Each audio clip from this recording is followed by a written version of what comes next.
November the 10th order. Could you take a roll call, please? Yes, Mr. Nielsen, Here. Mr. Rader, Present. Dr. Ramos, Mrs. Reyes, Here. Mrs. Soshanek. Present. Thank you. Thank you so much. Now, if you've got a flag close, or if you'd like to stand and repeat the Pledge of Allegiance, let's go ahead and do that right now.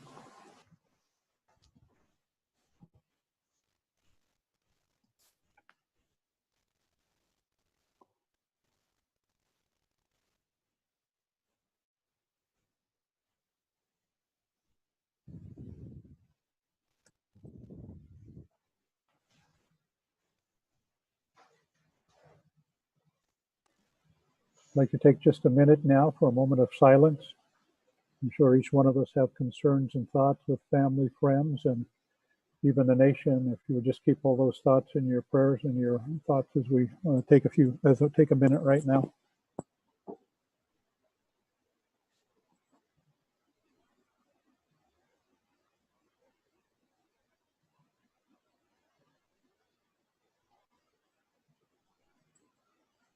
Okay, thank you very much. Do any of the members of the board have any statements that they'd like to make at this particular time? I do not. If not, Dr. Freeman, would you take the opportunity now to share with us your report?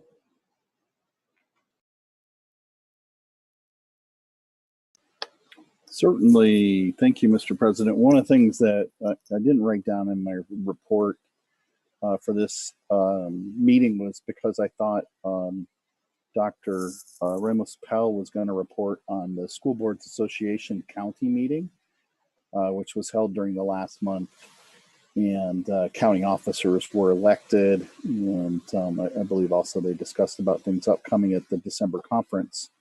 But one of the things I thought was very interesting, I included in my board update, was the number of comments from board members and even superintendents around the county about the threats and harassment board members and administrators have received regarding opening or going remote in their school districts, and the kind of emotion and temperament that elicited in our communities. And one of the things I expressed in my update to the board was how thankful I was that out here in the West Valley, especially in the Littleton community, people do a great job even when they disagree with treating each other with respect and deporting ourselves with some dignity. It was a real clear distinction between the way things run here and other parts of Maricopa. And so she's not able to be here tonight, but I wanted to fill in that part of the report from the School Boards Association county meeting. So good evening, everyone. Buenas tardes a todos. And I want to follow up by reading an email that we received over the weekend. I received from a parent of one of our kindergarten students. It says, "Dear Roger, I hope all is well and the wonderful folks in Littleton. Thanks for all you continue to do support education in Arizona. I wanted to drop you a note and let you know that my wife and I appreciate and admire the work of the kindergarten teachers at Littleton Elementary. My wife is so impressed with the genuine concern they have for the welfare of their students and their families. Thanks for all you do to provide leadership and education in Arizona. Thanks for hiring and supporting outstanding teachers." It's signed John McCahey. I wanted to share with everybody for two reasons. First, because positive feedback during these challenging times is a reminder that all of our efforts on behalf of our students are appreciated and don't go unnoticed. But secondly, because my friend Dr. John McCahey is a former Arizona Teacher of the Year. He served as Master of Ceremonies at the Arizona Education Foundation's annual recognition of exceptional teaching. And I believe praise from his family has extraordinary merit. Before I move to district activities, I wanted to take a little time to thank the community for participating in the election process, as democracy can't survive without legitimate, free, and fair elections. When constituents vote for local officials, they do more than just elect officers. They're getting involved in issues that impact their community. and they're supporting the continuation of local control. So with that, I'd like to thank the 17,912, or just over 2/3 of the registered voters, participating in our local school governing board election. That's, I think that's a record since I've been serving here for 15 years now. While the results are not yet final, I'm excited to say that Ms. Reyes has received over 12,000 votes, 12,474 is the last count. There were 3 qualified candidates for the other 2 seats as write-ins. Of those, Mrs. Contreras, a parent here and a teacher in the Tolleson Union District, and Mr. Rader, a parent and past president of this board, have been maintaining the vote lead in write-in voting. And we're looking forward to the results being finalized so we confirm our 2 renewals and welcome the new member to the board in January. We also want to recognize one of our gifted teachers who grew up right here in the Littleton community, Roberta Garcia, who will be joining the Tolleson Elementary School Board. Congratulations also go out to Mike Pineda, also past president of this board, and Veronica Malone, a team member in the information technology, for renewal of another term in Avondale City Council beginning this January. Our learning community is truly made up of leaders. As you know, the Littleton School District facilitated virtual parent-student-teacher conferences for the first time ever this year. Our students have been involved in what we call student agency development, or an opportunity for each student to set, monitor, reflect on, and celebrate their daily, weekly, monthly, and yearly goals. In Littleton, we believe that if students know what their goals are and trust their teachers are going to allow them to move through their chosen path to those goals by providing expert feedback, then students are more invested in their own growth. Parents participated through a variety of platforms, including Zoom, Google Meets, telephones, Remind, and others, a total of 84.1% participation, which is very close to the level we had last year. We continue to try to engage more and more parents and try to work on that connection constantly. Schools are again taking part in civic education, character forming activities. These are a vital part of any democracy, empowering our students to become well-informed, active, and responsible citizens. In various ways, our schools are honoring and participating and thanking all the military personnel who serve in the United States in all wars, particularly living veterans. In honor of Veterans Day, Tres Rios teachers used resources and presentations that allowed for relevant instruction and reflection on the great sacrifices made to protect the freedoms we all enjoy. At Country Place, Mr. Short hosted a Vietnam veteran to speak with his class. In Estrella Vista, students are writing letters to vets and engaging in activities focused on our servicemen and women. In the last week in October is also Red Ribbon Week, so our schools hosted a variety of activities designed to raise awareness about the dangers of drug use. Several of our schools hosted virtual or virtual hybrid spirit weeks with both staff and students participating as reminders to be drug-free.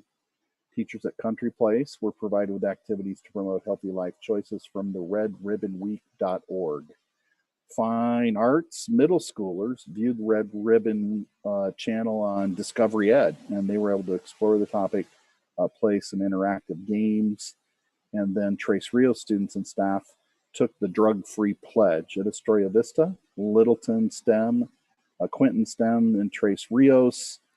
They celebrated Red Ribbon Week with daily morning announcements for both in-person and distance learners, and the teachers were encouraged to carry on conversations in through the SEL blocks during their school day. At Quinton, the Red Ribbon Week theme of Be Happy, Be Brave, and Be Drug-Free was shared with students during morning announcements as well.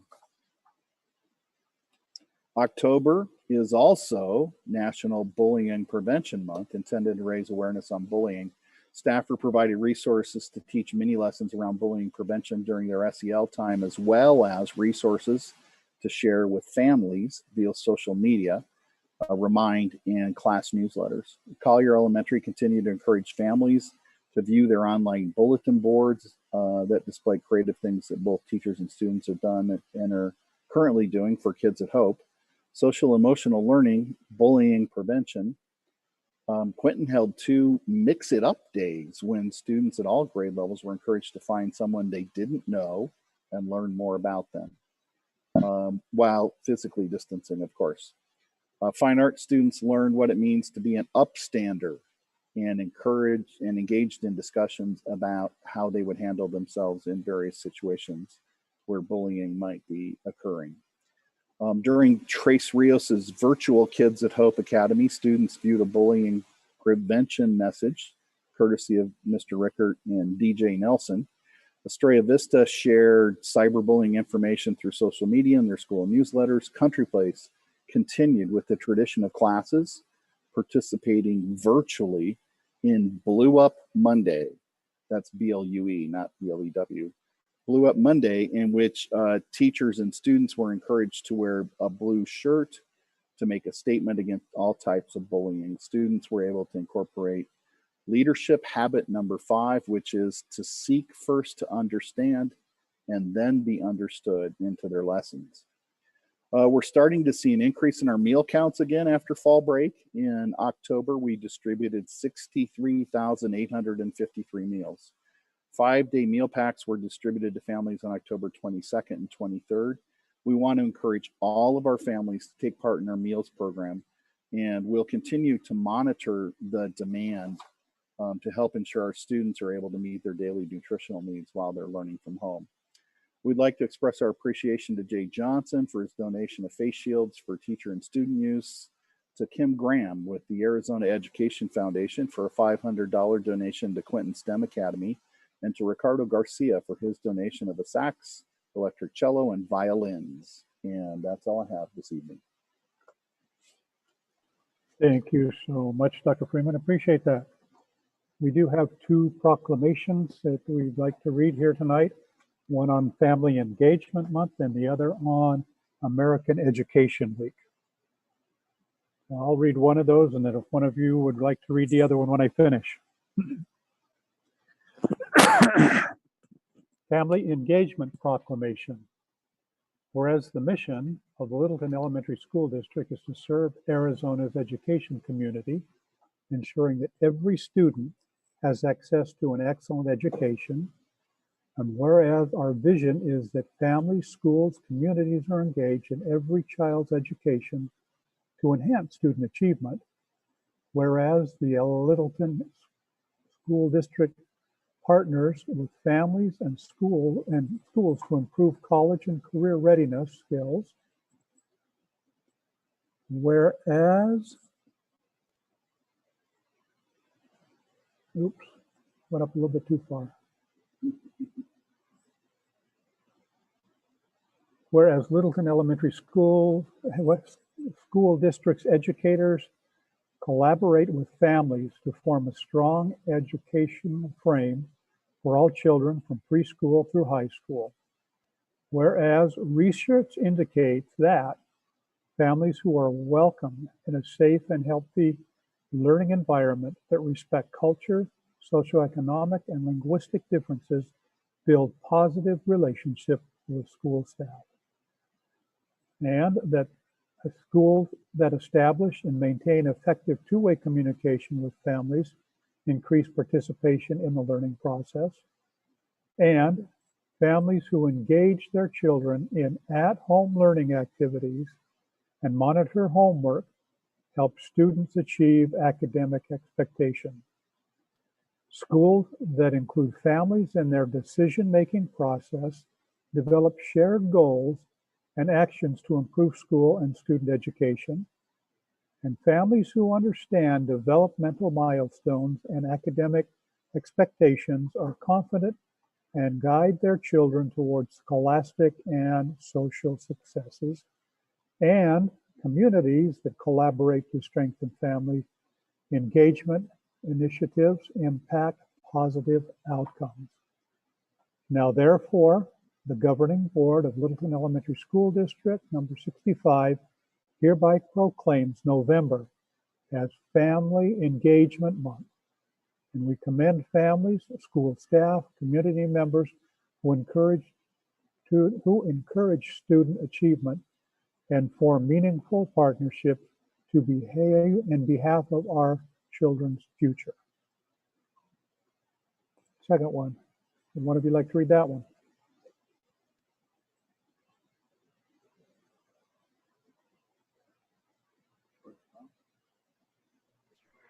Okay, I can read it, Mr. I President. can read it as well. My system is unstable, but I can read it as well.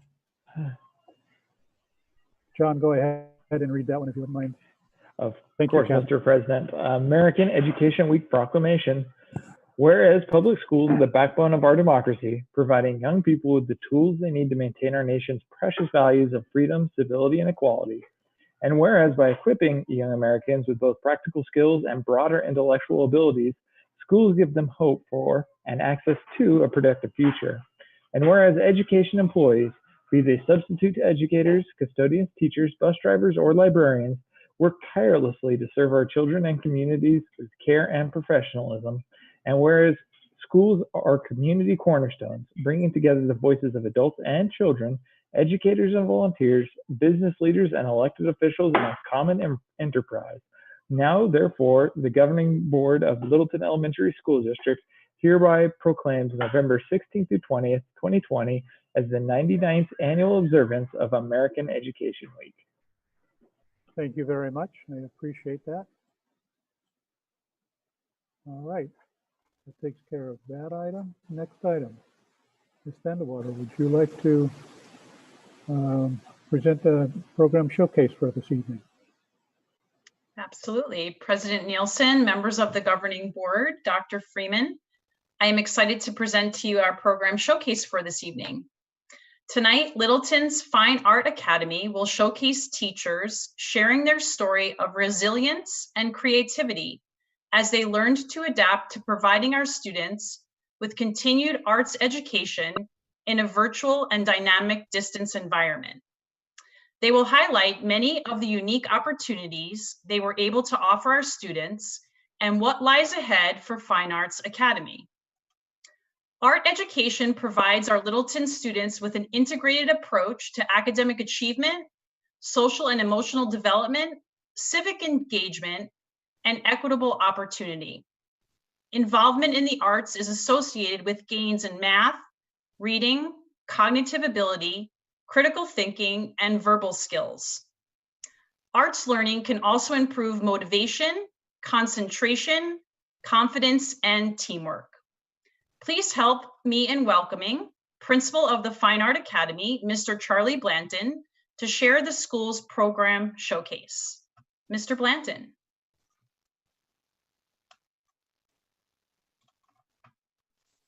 Good evening, President Nielsen, members of the governing board, Dr. Freeman, and the Littleton community. I am very proud to be here and have this opportunity to present our school showcase to you. As Ms. Vandewater just explained, there's a lot of great things that go in that result from an education in the arts.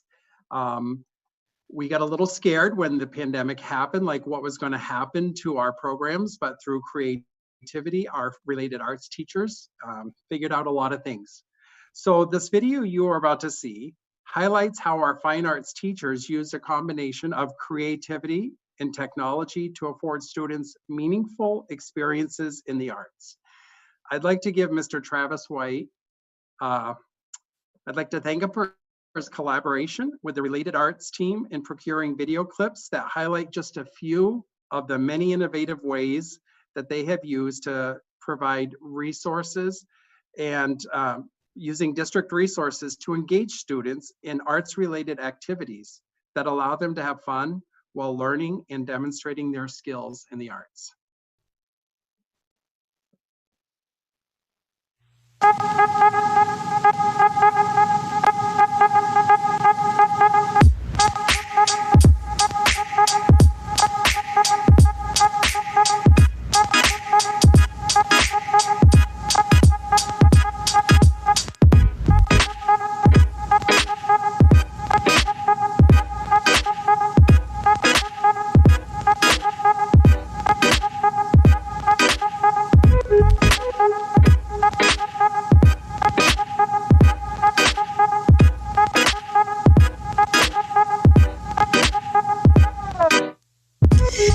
Using the Google Suites that are available for us as teachers has allowed me to be able to continue to teach remotely in my band room while my students are learning in their classrooms. Choreography means the sequence of a dance.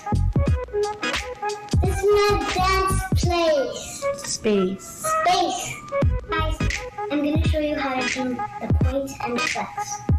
So this is how you flex, and this is how you point. The definition of jazz is a dance that is numerous dances of styles. My vocab term is a jazz square. A jazz square are 4 steps that form a square pattern.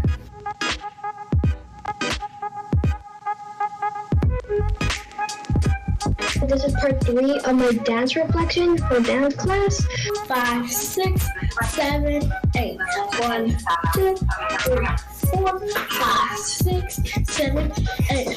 1, 2, 3, 4, 5, 6, 7, 8.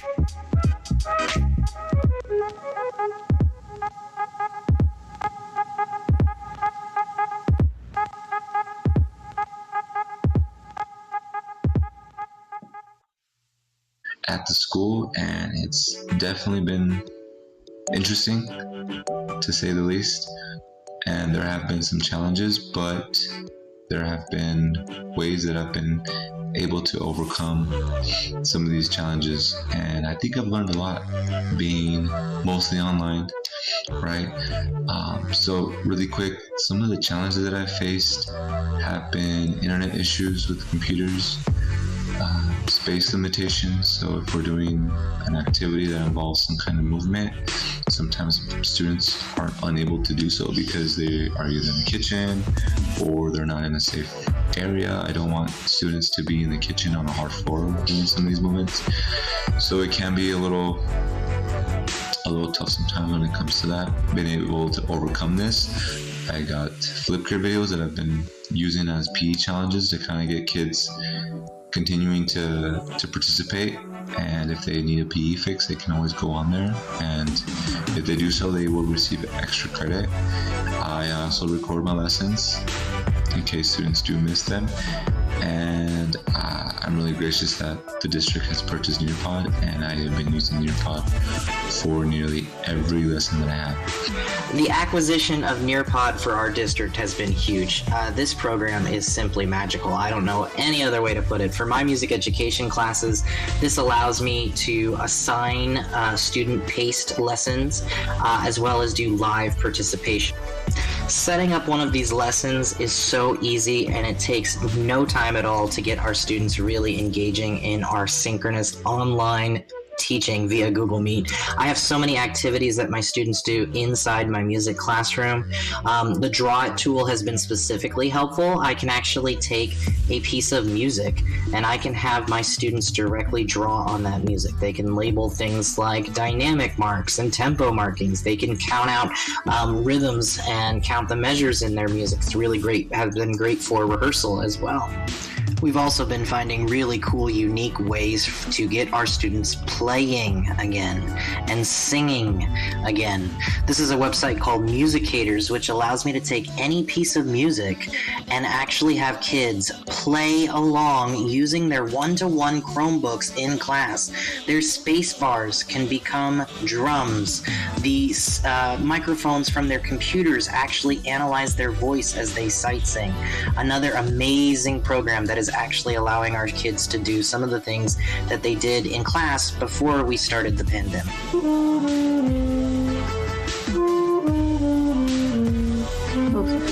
Same, so it goes da da da da dum bum ba da da da. Things that we are going to try with our theater students and being able to design their own plays, their own scenes and sets is a program that is called Storyboard That. Basically, it is a storyboard, something that people in movies use, and even people who are designing theater use these to be able to figure out their scenes, what their characters are saying, what their characters can look like. This is going to be a great tool not only for our students in theater, they also will be able to use this in their English language arts programs as well, to be able to map out stories and to be able to use things either that are on this program or online. These are my artwork of the year, and I love art because it's fun and you can color and you can use your imagination. My students have been creating art projects the whole entire school year. They just look a little different than last year. Here are some of the projects that my students have already created. We did behind the mask self-portraits, mask designs. My first art project was behind the mask. So this is it. And I'm in my art project in this one. And I am really proud of this artwork. Artsonia is a program that we use at Fine Arts. It is a free online art portfolio for the students, and you could see all the projects that the students at Fine Arts created. The students are still learning how to put their artwork on the site, but we're getting there little by little. The neat thing about Artsonia is 20% of anything that a parent from Fine Arts buys, 20% of that goes back into our school.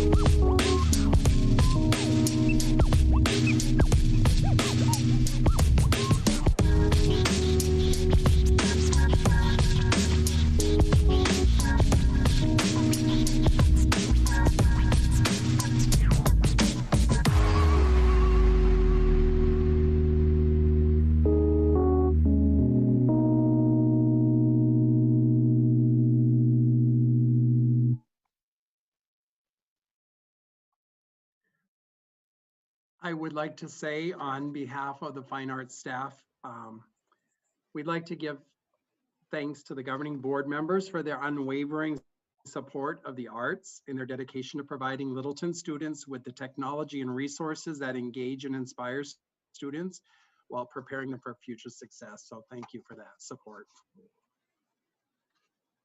Thank you so very much for your presentation. I'm excited about all the different things that I have no idea that even existed.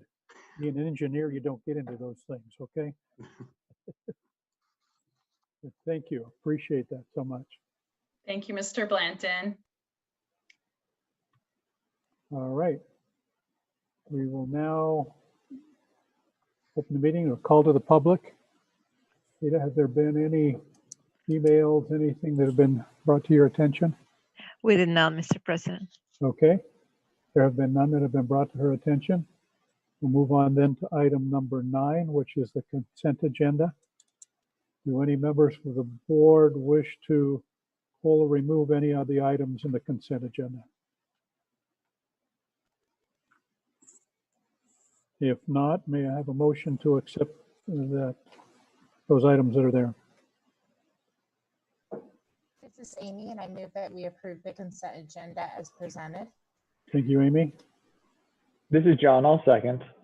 Thank you, John.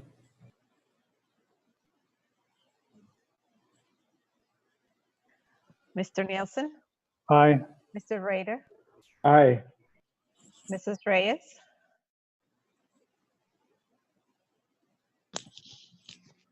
Mrs. Reyes,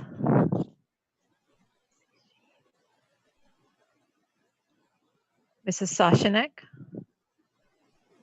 Aye. Thank you so very much. Appreciate that. Might try Miss Rader again. She said her connection was a little. Mrs. Reyes, are you able to vote? She's still connected. I see her on No, participant. I see her connected as well. Miss Reyes, you're muted still. Just send us a chat with an I in it.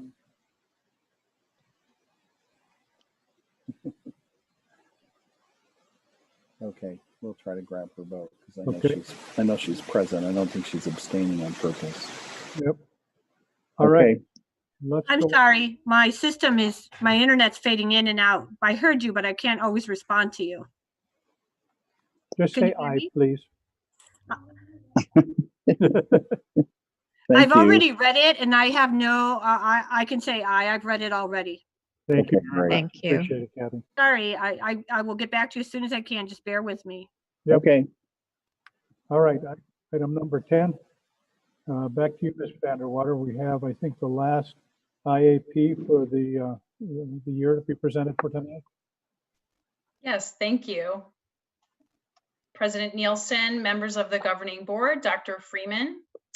Before introducing our principal to present the school's integrated action plan, I would like to provide you with a brief overview and reminder of the integrated action plan and school improvement process.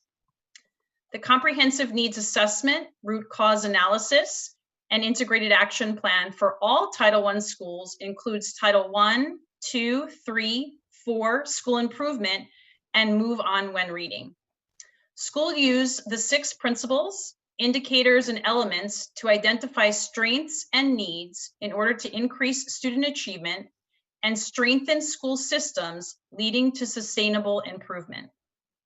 The primary needs identified in the comprehensive needs assessment become the foundation for the school's integrated action plan. The local education agency integrated action plan is based on the school's comprehensive needs assessment findings. It supports the implementation of the school integrated action plan. In order for Title I schools to receive and maintain federal school funding for continuous improvement, the Arizona Department of Education requires all schools to complete a comprehensive and rigorous process. Each school is mandated to conduct a thorough and reflective data analysis to determine their needs, implement necessary systems change with evidence-based practices throughout the continuous improvement process. Tonight, Mr. Blanton, Principal of Fine Arts Academy, will highlight for the community and the governing board 2 of the 6 goals that were established as a focus for the fiscal year 21. It does not mean that the school community is not working on all 6 goals, but for the presentation this evening, he will be sharing 2 of them. At this time, I would like to introduce Mr. Charlie Blanton, Principal from the Fine Art Academy. Once again, thank you, President Nielsen, members of the governing board, Dr. Freeman, executive team, and members of the Littleton Elementary School District community. I'm Charlie Blanton, proud principal of the Fine Arts. And I would like to thank you for providing me with the opportunity to share a few details from our school's integrated action plan. As Ms. Vanderwater stated, at Fine Arts, we are working on all 6 goals, but for tonight's presentation, I will highlight 2 of them. Before I share these goals, I would like to give you a little bit of background on the process in which our integrated action plan was developed. To help us identify areas of strength and areas of growth, our school leadership team began the process by administering a comprehensive needs assessment survey to multiple stakeholders representing teachers, support staff, parents, and members of the fine arts community. Using the data provided by this survey, grade level team leads and members of the administrative team engaged in the process of prioritizing goals that are rigorous yet attainable. Through this collaborative process, we identified for each of our 2 goals the primary need, the root cause, desired outcomes, strategies, and success criteria. As you can see from the plan, they were the same for both subject areas, ELA and math. The first goal addresses student achievement in math. Our SMART goal reads, by the end of the year, the percent of students in grades 1 through 8 who meet or exceed the standards in math will increase by 10% from 22% in fiscal year 19 to 32% in fiscal year 21, as measured by the district pre and post math assessment. Tonight, I will share some of the key details about our action plan to demonstrate how we are addressing continuous improvement at Fine Arts Academy. As you can see in our integrated action plan, the primary need is that teachers need to plan for the systematic collection and use of formative data in order to provide high-quality instruction, followed by intervention and enrichment for all students in the area of math. Root cause: in the past, our school has not prioritized essential power standards that can be tracked over time and supported through small group targeted intervention and enrichment in the area of math. Our desired outcomes include grade level professional learning communities, PLCs, use a variety of formal and informal assessment data to inform instruction. Effective instructional strategies are used to support all learners. Data is also used to provide targeted intervention and enrichment to all students in a timely manner, and all students make growth in math. Under the category of strategies and action steps, I would like to draw your attention to two of the strategies we are using this year to address our goals in the areas of both math and DLA. Number one, our first strategy is to identify power standards at each grade level. One of the strategies we are focusing on is around the identification and use of power standards. This year, each grade level collaborated with grades above and below them to identify a limited number of power standards in the areas of math and DLA. Power standards are a subset of learning standards that educators have determined to be the highest priority or most important for students to learn. The key is prioritization, not elimination. By giving priority to certain standards, teachers can provide more in-depth instruction and target their support for students. With the selection of these power standards, teachers then move to designing and creating common formative assessments around those standards and are provided to students after the teaching and learning occurs. Teachers then have informative data to review and determine students who might need interventions and extensions of their learning. Teachers are designing instruction to meet the needs of each student that is targeted in the area of ELA and math. This assists in filling in gaps or advancing students if they are ready for new learning. The second strategy I'd like to highlight is the use of targeted intervention and enrichment around these power standards. Throughout the week, teachers use a variety of formal and informal assessment strategies to determine students' current level of mastery of the content and skills. When teachers collaborate around assessment data, they then determine student intervention and extension groupings. Struggling learners are provided with interventions at increasing levels of intensity to accelerate their rate of learning. Progress is closely monitored to assess both the learning rate and the level of performance of individual students. Educational decisions about the intensity and duration of interventions are based on individual student response to intervention. By providing students with the extra support on these power standards, we are able to increase the number of students who reach mastery. The second goal specifically addresses student achievement in ELA, but as I stated earlier, the strategies were the same as for math. So at this time, I'd be happy to take any questions you may have. Are there any questions from any members of the board? No, I just want to say I appreciate your action plan. I think I like your goals are hefty and significant in percentages, and so I appreciate that thinking. So thank you. Thank you.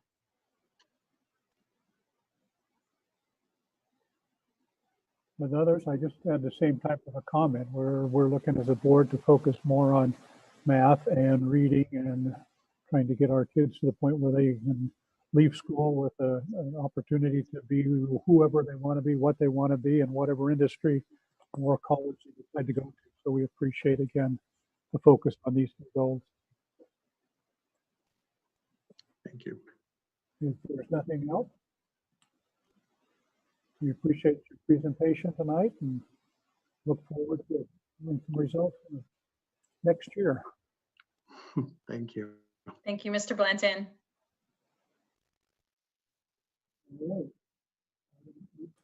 Item number 12. Dr. Freeman, would you like to review about dynamic digital instructional models? Thank you, Mr. President, members of the board. This change to district goals was discussed in our study session, and Ms. Ellis, board secretary, has marked up the policy per school boards association policy format, and that's attached to the form that we believe reflects the discussion from the study session. And in reading that over, I did have one suggestion for the board that was not discussed on the 27th.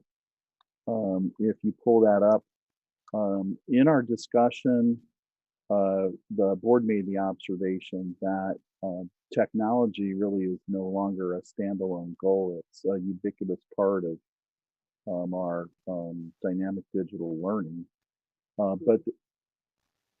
But that we did want to emphasize, continue to emphasize measuring state standards and goals. That would be math, reading, English, language arts, like President Nielsen just referenced. So we've changed the emphasis on that in goal number 3, which is C in this policy, to demonstrating growth towards mastery of Arizona college and career ready standards. And that's the same thing that AZ Merit, AZM2, and whatever the new test is based on. Then what we wanted to do, we didn't change number 2B, which is differentiate to meet the needs of diverse population. But goal A says a rigorous, viable, and consistent curriculum. And one of the things that we want to do is be able to differentiate the curriculum. So my recommendation to the board is between consistent and curriculum, we put the word core in there for the core curriculum. That would be the basic 5 subjects. But if students are studying STEM and computer science, or STEM and life science, STEM and engineering, leadership, service, any of those that we have called out for focuses of our school, that will be added to the core curriculum. It won't be left out because it's not consistent from school to school, and it's a feature of our school district. I think we should continue to emphasize. I think the second goal captures that, but the first goal kind of limits it without that word. It's just a suggestion, and I think we've caught all of the other changes that are discussed really in the very beginning of the board's goals, and the markup there. If the board is in agreement with that change, we'll include it in the second reading. If there's other discussion or other suggestions, staff is attending to the discussion now to see if we need to make any other changes before the second reading. Mr. President. Any comments, additions, or thoughts as we've read? Dr. Freeman's presented that with us this evening. No, I'm fine with the changes suggested. Thank you. If there's no changes, do we need an action to approve it? No, it'll be for action on the next reading. It's discussion tonight. Thank you very much. All right.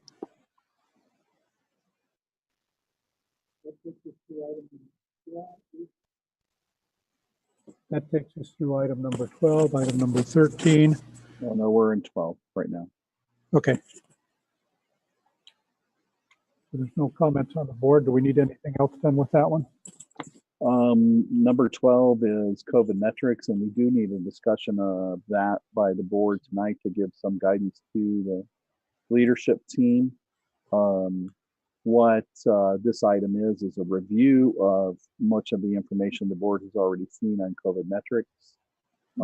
As you're aware, our metrics did drop down into the yellow or hybrid range. We did call the kids back of the families who wanted to participate. It was a little less than half our families. And I talked to the board about the 3 groups we had. We called B1, B2, and B3. And then we started to post our own district statistics on our website and include those in our board update. They have the number of confirmed COVID cases, the number of isolations, the number of quarantines. We started to track the number of kids who had to go to remote learning because the teacher couldn't be at school. And one of the things I noted in my letter to the community last week was we still had parents sending their kids to school sick. I mean, noticeably sick.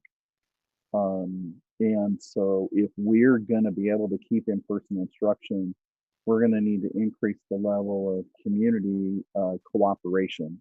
Now, for the most part, our families and our kids, our staff has been great.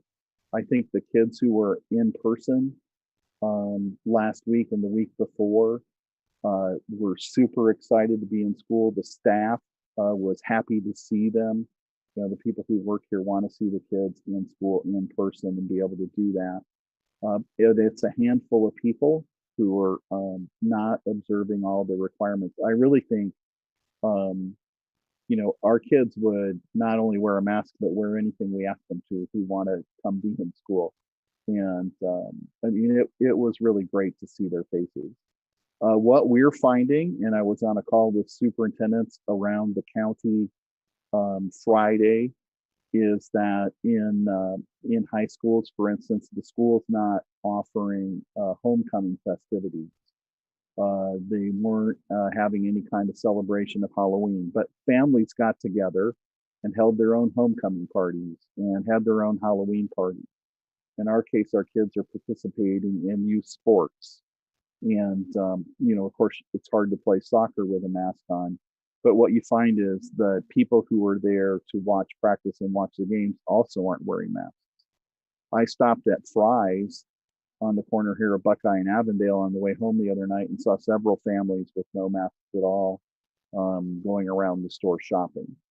And we're not going to be able to keep schools and businesses open if we don't have a really high degree of cooperation in the community. What happened over the last 2 weeks is the metrics of percent positive tests and the number of cases increased dramatically to the point where the Littleton School District's metrics are almost double that of Maricopa County. We really felt that at that elevated level, we would be taking a risk by continuing in-person instruction. We are monitoring that on a weekly basis. As a result, Mr. President, because you know we'll be in school a little while before the Thanksgiving break, is we will have 3 Thursdays to monitor those metrics. So we'll have this Thursday, which will be the 12th, and then the 19th, and then the 26th. So, so we have 2 possible motions for the board to consider tonight on reconvening to in-person hybrid instruction. One is that if the metrics between now and the end of Thanksgiving break come back down to yellow hybrid levels, we could reconvene hybrid instruction following Thanksgiving break for the 3 weeks of school between Thanksgiving break and winter break. If those metrics don't come down and remain red, that probably our next opportunity to bring kids back would be January 4th after winter break, at the start of the 3rd quarter and 2nd semester. Now, I think Towson Union High School District is scheduled to return 2nd semester unless their metrics go up again. Several school districts, Pendergast is closed until further notice. I think Fowler is remaining closed. Union and Towson Elementary joined us in trying to open when we did, and all of those school districts in that cluster of the Towson Union system had red metrics on the county metric map last Thursday. So they're at different levels of percent positive, different levels of cases at different times. For a while, Towson was ahead of us, and now ours are higher than Towson. So those are two ideas for the board to discuss tonight, to make a recommendation to return if possible after Thanksgiving break, or to return after the winter break. One of the concerns that we would like to share is there is 3 weeks of school, and some of those are shortened days for parents that need to have conferences with teachers. Those would be kids who might be in danger of being retained to establish interventions or other reasons why conferences would be important. So, so taking the 3-week chunk of time to be in person probably, would be a viable option. But if you cut that, down to after another Thursday or another Thursday after that, what we're concerned is we're changing basically whether school's going to be open for in-person or not, and families are having to plan their schedules if they're going to be able to go to work or not. We think we can't really do that very effectively on a short-term basis, and we can't really change week to week. But what we have scheduled now is for the board to consider each month at their regular meeting if schools are not open to in-person, when they might be open to in-person, otherwise they would be remote. And so we do have another opportunity for the board to convene before winter break, which is at the regular December meeting. So so the start of the school year in January could be reconsidered, but at the December school board meeting, most of the instructional calendar days in December would be over without really a lot of time for families to react. I don't know that really a lot of other discussion for me is warranted. I think, the board is aware of and sensitive to the feelings of members of the community, and to some of the teaching staff, I think, probably have made their feelings heard to board members too. So, I'd really like to, have to hear some of the discussion of the board and give us some guidance on how to proceed. Thank you very much, Dr. Freeman. Appreciate those comments and the update. Would any of you like to voice up and share any comments, thoughts you've heard? I think I like just waiting till January 4th. I mean, you're talking about transitioning kids back and then possibly taking them back out. Then they're going out for break. I mean, it's hard enough when they transition in and out. Maybe not for all children, but for some children, it's a difficult transition. So not seeing, even in what we've researched, the numbers going down anytime soon. I would consider January 4th just because of the holidays and the short weeks that there are anyway. And there's a lot of people concerned about the numbers rising, the positivity rate. And I think, in fairness to teachers, parents, flu season's here. I think parents will still continue to send their children sick, no matter what you say, no matter what you do. In fairness, they may not even know they're sick. I mean, sometimes, you come home and you got a runny nose. So I'm okay with considering January 4th, and we're going to have to play it by ear and see what happens. Thank you, Kathy. John, Amy, either one of you? I kind of second Kathy's thought. I think that just saying we are closed and waiting until January, or at least waiting until our December board meeting and seeing what the data looks like then, is the best for our teachers and for our parents and for our students, just to kind of know and not to be in this place of not knowing what's going to happen. Thank you very much. Dr. Freeman, those parent interviews or whatever they were with parents and children, is that in December, in that time period that we were talking about? Yeah, we've been scheduling those virtually just because getting parents to come into school often is a scheduling conundrum between their work and staff being available, especially if the staff is doing remote learning. You can take a 15-minute break from synchronous, asynchronous instruction, have a quick video conference with a parent, and get back to teaching in the classroom. So our intent is for parent conferences to continue to be virtual, whether we return in person or not, to provide flexibility for teacher schedules and for family schedules. Okay, that's really what I was asking, is those would continue virtually, whether we have kids in class or not. And I agree with Kathy and Amy that we'll see what we've got 3 weeks of data that we could have before the next one, and then we have to change and whatever. We can maybe by that time see what's really happened, and then later on get a few more weeks in there. And I'm all for wait until January 1st. That would be the end of the second term, beginning third term, right?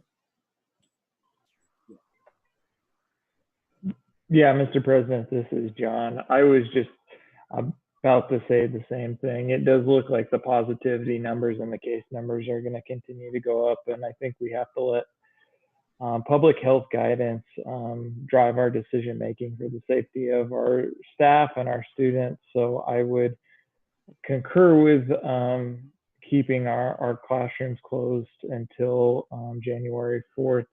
And I also think it's important that provides our families with some certainty so that they can begin planning and lessens the disruption of children from coming in and out of class potentially. So I do think that's the most prudent decision as well.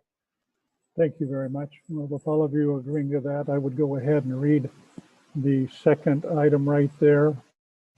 I would move that the governing board consider 4th of January 2021 as the start date for the return to in-person instruction with a modified B plan for grade levels or programs deemed appropriate for the level of COVID metrics released in December in the district.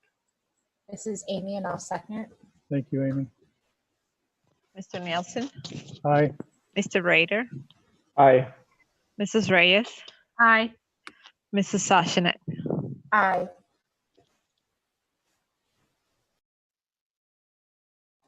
Thank you very much. Appreciate that. We have one other item here this evening, and that would be to recess to an executive session. Do we need a motion to recess?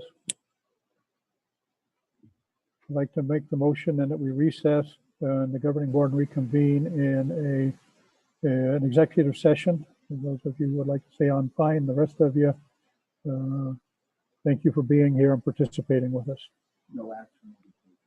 Oh, so yeah, no action will be taken at a particular time. There a second to that? This is John. I'll second. Amy. Thank you, John. Mr. Nielsen, Aye. Mr. Rader, Aye. Mrs. Reyes, Aye. Mrs. Sashanek. Aye. Thank you very much. Be back in about 5 minutes. Have we got another number for that one? No. Ms. Sills, would you explain what's going to happen?